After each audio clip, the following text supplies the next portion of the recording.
もう夢の主じゃないわ。メビウス。これが現世での私の名前。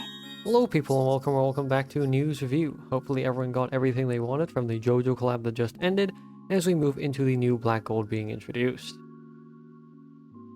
The new Black Gold Mobius is an Earth Demon who can have illusory Oblivion members and Demon members. Other members will get no multipliers. This series is just a series of free cards, some of which will get introduced right now, some of which will probably come next week.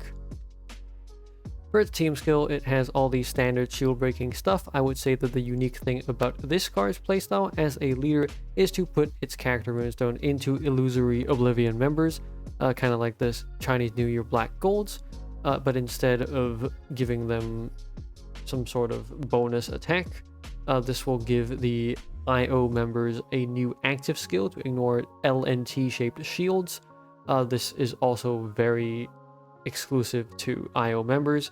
So Mobius has a very kind of strong tie to having IO members in the team, and pretty much like not very much flexibility even in terms of borrowing outside the IO member pool, you know, to say nothing about borrowing outside of the demon pool. That's basically, you know, you would lose a large part of your team skill and that member would have 0 attack.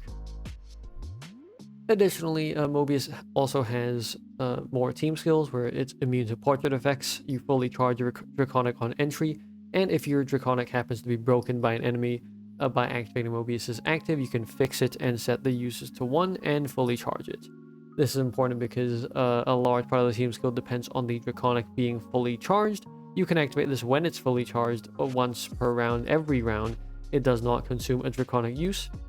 You can choose 1 out of 4 fixed boards of Water, Fire, Earth, Light, Dark, Earth, and Heart, or all 5 attributes. There is no board that has all 6 attributes, or all 6 types, I suppose.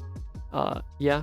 You also remove enclosed areas, restore cracked, ignore combo C or removes no combo nullifying, and sky dropped Earth and Heart become protected. This skill is quite nice to generate fixed boards every round if you choose to do so. This does not kind of break your board because you can choose whether to do it, and it's, I think, a better implementation of having a fixed board every round that you're not really forced to use. You can just use if the enemy, you know, basically if your fixed board will suit the enemy, that is. For its active skill, it has some decent effects, which I've highlighted in yellow boxes here. First off, demons are famously stingy with their unlocked skills. Unlock all demons. I believe the last one they printed was actually the Black Gold Napoleon, the last demon that unlocked all demons members' active skills, that is. So this is one more to add to that list. It is also the first ever card to ignore same and different type shield down over here, which are not hard to pass normally by spinning. But this ignoring effect allows burst damage to go through those shields. And speaking of, this card also has burst damage of its own. Since this is attributive damage, earth attacks, that is, you can cascade it to achieve exponential growth over a number of turns, which is some sort of meme playstyle that people have found, just repeatedly activating the burst damage over and over with different cards and then just scaling your damage to absurd amounts.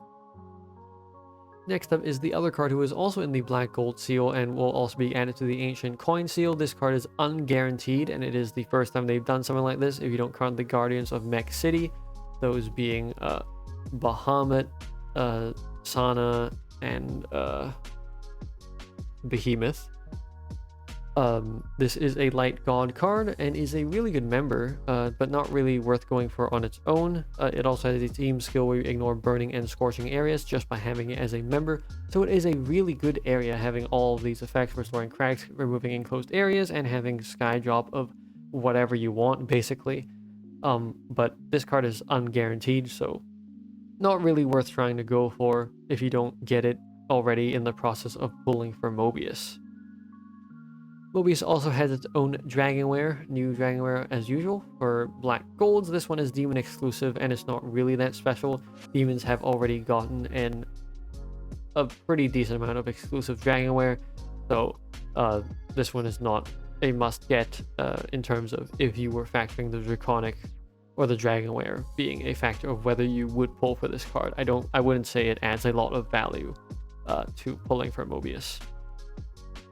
The next two cards are part of the Illusory Oblivion series, so they are viable members for Mobius. First off, we have the Nightmare Stage Water Dragon Klein. The active is pretty good. All of the effects in here also make it viable in dragon teams. I really like that design. Normally, like, dedicated members just are dedicated members for one card and fall into obscurity afterwards. No, here you also have the dragon effect right here and also right here. So, you know, the benefits and requirements include dragon leaders and dragon members, so which makes it really good since dragons don't have that many good members. Next is the challenge stage Fire Demon and Macau. This card is just okay. Fixed board on conversion initially is 6 columns of fire and earth alternating, and then the explosion at the end of the round into fire and earth will be 5 rows of alternating fire and earth. This is decent. Fixed forward cards are always decent, but the shield breaking here of equal combo shield does already exist within Rem from ReZero, which is a much better member card in every way. I understand that, you know, it's kind of unfair to compare them, but you've probably pulled on ReZero since it is very, very powerful. And, you know, if you have Rem, I don't really see a reason why you would use this card outside of the fixed board, but Rem also has a fixed board that is just also better than this card again. So, probably better than Mobius, maybe, but knowing Rem, probably Rem will find her way into Mobius's team somehow. There are also 3 new Steeple of Sunrise Chronon cards. Not much to say here. One of the 2-star cards is good for reducing CDs of fire cards, since the incident effect is to reduce a fire card CD by 4, but nothing to write home about here.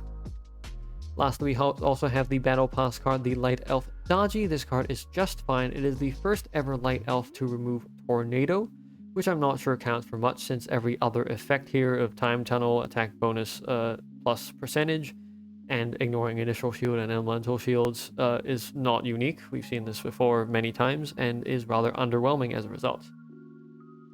For my rankings of the diamond cards, I suppose, I think Mobius is a fine card.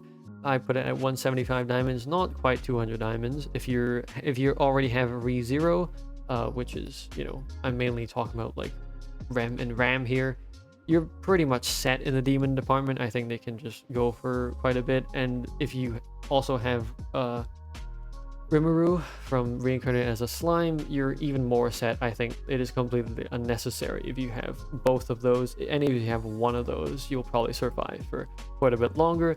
In terms of general power level, I hesitate to say this card will survive for very long in the meta because its member pool is just restricted to demons and you cannot borrow outside that member pool. So to some extent, you can't even borrow outside the Illusory Oblivion member pool. So I think it's quite limiting in terms of member selection.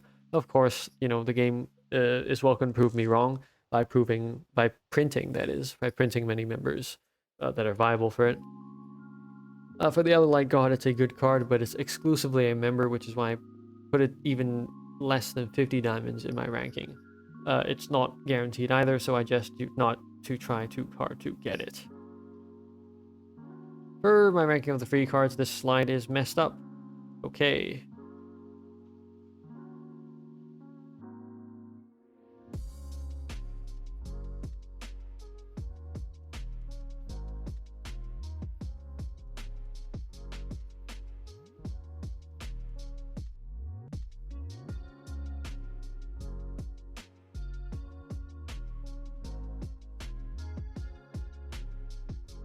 For my ranking of the free cards, the IO members are decent simply because good member cards for dragons and demons are rather rare, and the new Daji is just okay, as I said previously.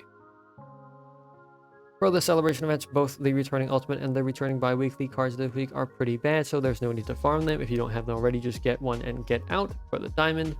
That's it for this week's news review. If you liked it, please leave a like. If you have any questions, leave them in the comments down below. And if you like it in general, please subscribe. It helps me and the channel out, and I'll see you next video. See ya.